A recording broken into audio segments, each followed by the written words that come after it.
പാർലമെന്റിന്റെ ശീതകാല സമ്മേളനം നാളെ ആരംഭിക്കുകയാണ്. സർക്കാർ വിളിച്ച സർവകക്ഷി യോഗം ഇന്ന് രാവിലെ 11 മണിക്ക് നടക്കും. നാളെ മുതൽ 19-ാം തീയതി വരെയാണ് പാർലമെന്റ് ശീതകാല സമ്മേളനം. ഒരു പാർലമെന്റ് നടപടികൾ സുഗമമായി നടത്തിക്കൊണ്ടു പോകാനായിരിക്കും ഇന്ന് സർവകക്ഷി യോഗം വിളിച്ചിരിക്കുന്നത്. ബൽറാം നെടുങ്ങാടി വിവരങ്ങൾ നൽകും പാർലമെന്റിന് മുന്നിൽ നിന്ന്. ബൽറാം, ശരിക്കും ഈ പ്രതിപക്ഷം സഹകരിക്കുമെന്ന സൂചനയുണ്ടോ നടപടിക്രമങ്ങളിൽ? Very good morning S K. നിലവിൽ ലഭിക്കുന്ന സൂചനകൾ അനുസരിച്ച് പ്രതിപക്ഷം ഈ ഒരു പാർലമെന്റ് സമ്മേളനത്തിലും സഹകരിക്കാൻ യാതൊരു സാധ്യതയുമില്ല. പ്രത്യേകിച്ച് ബീഹാറിലെ വലിയ വിജയത്തിന്റെ ആവേശത്തിലാണ് ഭരണപക്ഷം പാർലമെന്റിലേക്ക് എത്തുന്നത് എങ്കിൽ ഈ തിരിച്ചടി, ഒപ്പം തന്നെ സമീപകാലത്തുണ്ടായ ഒട്ടേറെ വിഷയങ്ങൾ, അതിൽ ഏറ്റവും പ്രധാനം FIR ഒരു പ്രധാന വിഷയമായി പാർലമെന്റിനകത്ത് ഉയർത്തിക്കൊണ്ടുവരാനാണ് പ്രതിപക്ഷം നിലവിൽ തീരുമാനിച്ചിരിക്കുന്നത്.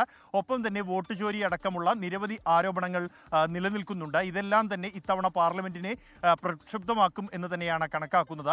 എന്തായാലും പാർലമെന്റിന്റെ സുഗമമായ നടത്തിപ്പ് അഭ്യർത്ഥിക്കുന്നതിന് വേണ്ടിയാണ് ഇന്ന് കേന്ദ്ര പാർലമെന്ററി കാര്യമന്ത്രി കിരൺ റിജിജു രാവിലെ 11 മണിക്ക് സർവകക്ഷി യോഗം വിളിച്ചിരിക്കുന്നത്. പാർലമെന്റിന്റെ അനക്സിലായിരിക്കും ഈ യോഗം ചേരുക.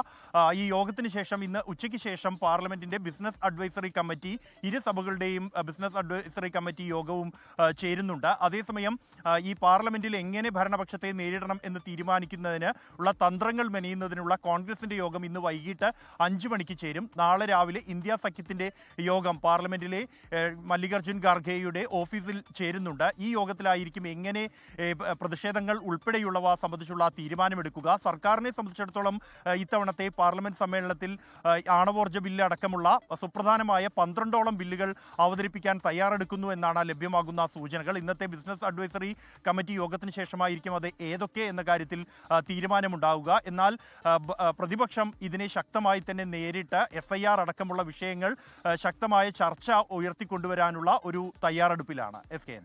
ലോകത്തെവിടെയായാലും ഏത് സമയത്തും 24 വാർത്തകളും ഓഗ്മെന്റഡ് റിയാലിറ്റി പാക്കേജുകളും എക്സ്പ്ലെയിനറുകളും വിശദമായി കാണാൻ ഞങ്ങളുടെ യൂട്യൂബ് ചാനൽ നിങ്ങൾക്ക് സബ്സ്ക്രൈബ് ചെയ്യാം.